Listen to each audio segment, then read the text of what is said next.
Praise the lord. నిత్యుడగు తండ్రి, సమాధాన రాజు అయిన క్రీస్తు యేసు పేరట మీకు ఆత్మాభిషేకం, ఆత్మానందం, ఆత్మాభివృద్ధి మెండుగా కలుగునుగాక. ఈ దినపు యేసయ్య జీవపు మాట.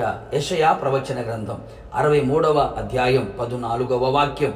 యెహోవా ఆత్మ వారికి విశ్రాంతి కలుగ చేసెను.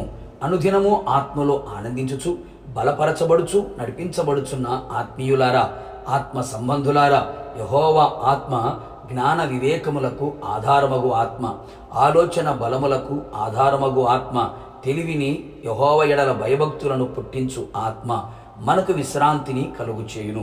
పల్లమునకు లేక లోయలోకి దిగి పశువులు విశ్రమించున్నట్లుగా యెహోవా ఆత్మ మనకు విశ్రాంతిని కలుగు చేయును. విశ్రాంతి రెండు విధములుగా ఉన్నది. భూమి మీద నిలిచే విశ్రాంతి, నిత్యములో ఉండే విశ్రాంతి. యెహోవా ఆత్మ మాత్రమే విశ్రాంతిని కలుగు చేయును. ఆయన యొక్క విశ్రాంతిలో ప్రవేశించుదము అనే వాగ్దానం మన కొరకు నిలిచి ఉన్నది.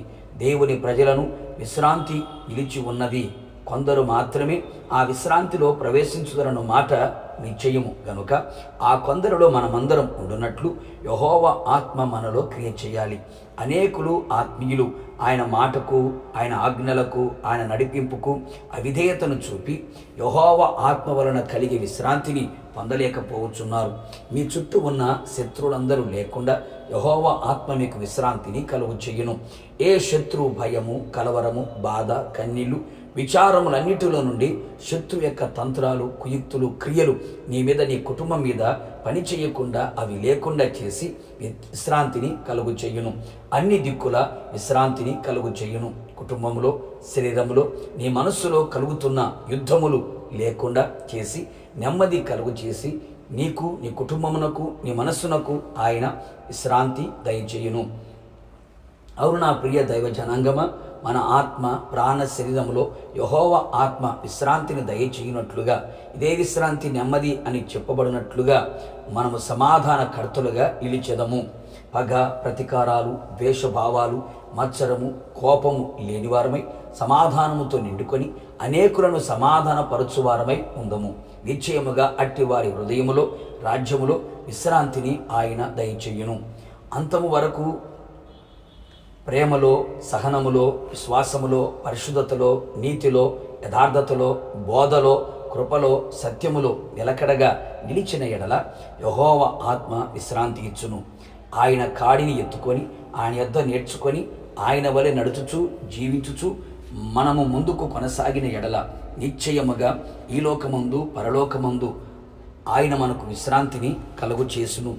నిశ్చయముగా మనందరినీ ఆయన రాజ్యమునకు, నిత్య రాజ్యమునకు సిద్ధపరచునుగాక. ప్రార్థన. అత్యంత కృపగలిగిన మా ప్రియ పరలోకపు తండ్రి, మీ పరిశుద్ధమైన పాదములకి మరొక్కసారి స్తుతి స్తోత్రము చెల్లించుచు ఉన్నాం. మరొక మారు మీ పాదాల చెంత చేరి మీ మాట వినడానికి, మీ మాటతో బ్రతకడానికి మీరు ఇచ్చిన కృప కొరకే స్తోత్రం.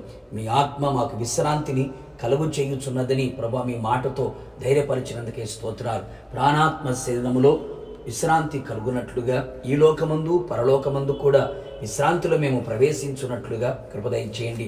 అవిధేయత మాలో నుండి తొలగించి ప్రభా మీకు విధేయులమై మీకు లోబడినట్లుగా మీరు కృపదయం చేయండి. మా ప్రాణమునకు విశ్రాంతిని దయచేసి, ఆత్మకు విశ్రాంతిని దయచేసి, మీ నిత్య విశ్రాంతులు మేము చేరేంత వరకు మీ కృప మాకు తోడుగా ఉంచి నడిపించి మహిమ పొందమని యేసు నామములో అడిగి పొందుకొని ఉన్నాము తండ్రి, ఆమేన్. నిశ్చయముగా మీరును మీ కుటుంబ సభ్యులందరూ యెహోవా ఆత్మ ద్వారా విశ్రాంతి పొందుదురు గాక. God bless you.